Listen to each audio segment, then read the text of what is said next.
तो वहीं डीग में गोपालगढ़ थाना पुलिस की कार्रवाई जारी है। थाना प्रभारी मनीष शर्मा की सख्त नीति रंग लाई है। अपराधियों में हड़कंप मचा हुआ है। इससे आईजी और एसपी के निर्देशन में एसएचओ का सख्त रूप देखने को मिला। साइबर ठगों के खिलाफ हैवतका व नावदा गांव में बड़ी कार्रवाई को अंजाम दिया है। 61 साइबर ठगों को गिरफ्तार किया गया था। 2 कार, 1 बाइक, नकदी सहित फर्जी सिम कार्ड भी बरामद किए हैं। एसएचओ के एक्शन के बाद लोगों में विश्वास आता हुआ नजर आ रहा है, तो वहीं आमजन में विश्वास और अपराधियों में डर का वादा कायम रहा। गोपालगढ़ कस्बे में थानाधिकारी मनीष शर्मा का सम्मान भी किया गया। इस कार्रवाई के बाद रामलीला मंच पर थानाधिकारी मनीष शर्मा का सम्मान हुआ। कामा में तैनाती के दौरान उत्कृष्ट कार्य के लिए गैलेंट्री अवार्ड दिया गया।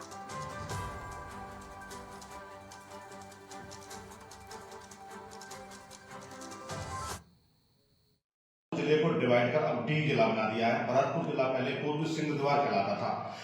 बात करें डीग जिले की, तो डीग जिले की जो सीमाएं वो हरियाणा और उत्तर प्रदेश से लगती हैं। यहाँ इसलिए यहाँ क्राइम की भी अधिकता रहती है और पुलिस को भी क्राइम रोकने के लिए खासी परेशानियों का सामना करना पड़ता है। लेकिन फिर भी पिछले 2 सालों से सरकार ने यहाँ जो भ्रष्टाचार था, मेवात क्षेत्र में जो क्राइम था उसको समाप्त करने के लिए काफी कदम उठाए। जाबाज अधिकारियों को यहाँ तैनात किया है। कामा क्षेत्र के जो थाने हैं वहां भी कई जाबाज अधिकारी हैं वो तैनात है और लगातार इस तरह की कार्रवाइयां कर रहे हैं। बात अगर हम साइबर ठगी की करें तो साइबर ठगी के लिए राजस्थान का जो डीग जिला है, डीग जिले का मेवात क्षेत्र है, ये देश भर में बदनाम है। लगभग सभी प्रांतों के लोगों के यहाँ के जो साइबर ठग है वो ठगी का शिकार बना चुके हैं।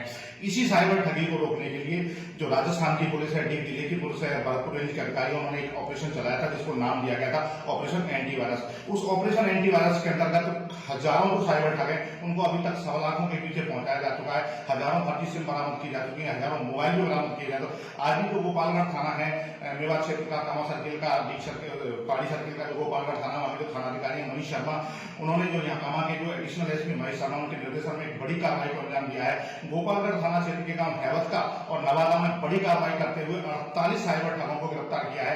इसके अलावा 13 जो नाबालिग साइबर ठग हैं जो इस धंधे में थे उनको भी निरुद्ध किया है। काफी संख्या में मोबाइल वगैरह जो साइबर ठगी का जो कार्यक्रम होता है उसमें जो शामिल होते हैं, जो सामग्री होती है संसाधन, उनको भी जब्त किया है। तो आज हमारे साथ मौजूद है गोपालगढ़ थानाधिकारी मनीष शर्मा। उनसे बात करते हैं, विस्तार से बात करते हैं कि किस तरह से उन्होंने इस कार्रवाई को अंजाम दिया।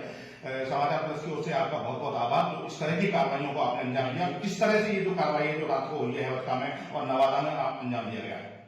देखिए, सर्व ज्ञात है कि श्रीमान आईजी साहब के द्वारा ऑपरेशन एंटीवायरस 2 फेज अभी वर्तमान में संचालित है। तो एसपी साहब, आईजी साहब के द्वारा ताकीद किया गया था कि साइबर ठगों के विरुद्ध कार्रवाई करनी है।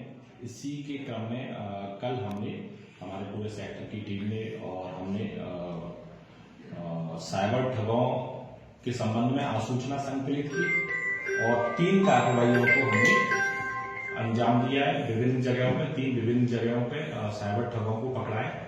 कुल 48 मेजर हैं जिन्हें अरेस्ट किया गया है साइबर ठगों को, और 13 बालकों को, विदेशी संघर्षरत बालकों को निरुद्ध किया गया है।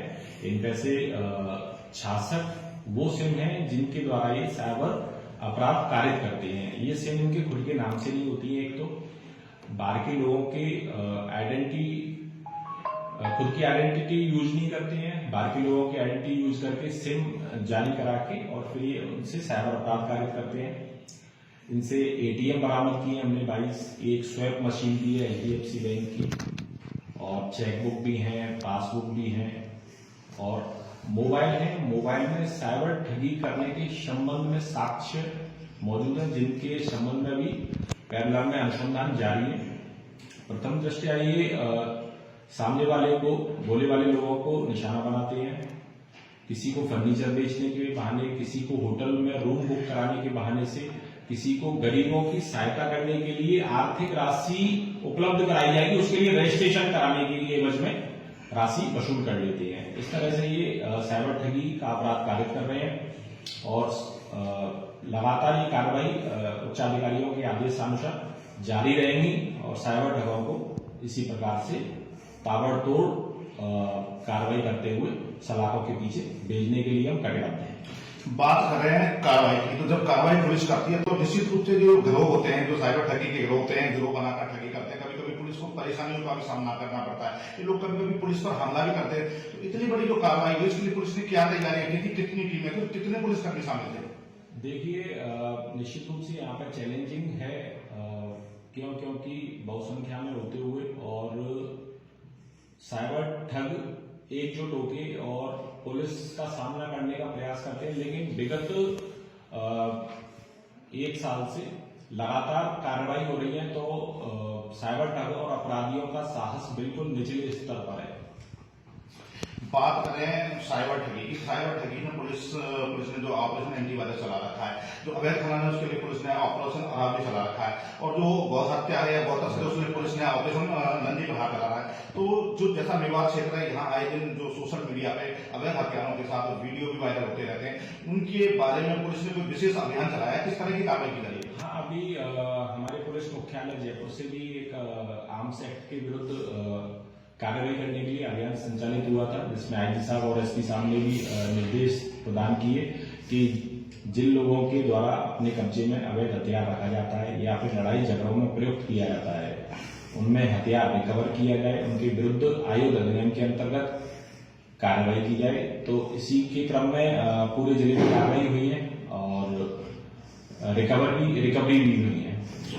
बात साइबर ठगी में गिरफ्तार आरोपियों करें तो कभी कभी राजनीतिक लोग हैं, जो राजनीति से जुड़े लोग होते हैं, वो पुलिस पर ऐसे भी आरोप लगाते हैं कि किन्हीं जो निर्दोष लोग हैं उनको भी पुलिस पकड़ लेती है। तो इसके बारे में पुलिस क्या अनुसंधान करती है और किस बिना पे? वर्तमान में पुलिस राजनीति मुक्त होकर और अनुसंधान भी कर रही है, साइबर ठगों के विरुद्ध कार्रवाई भी कर रही है।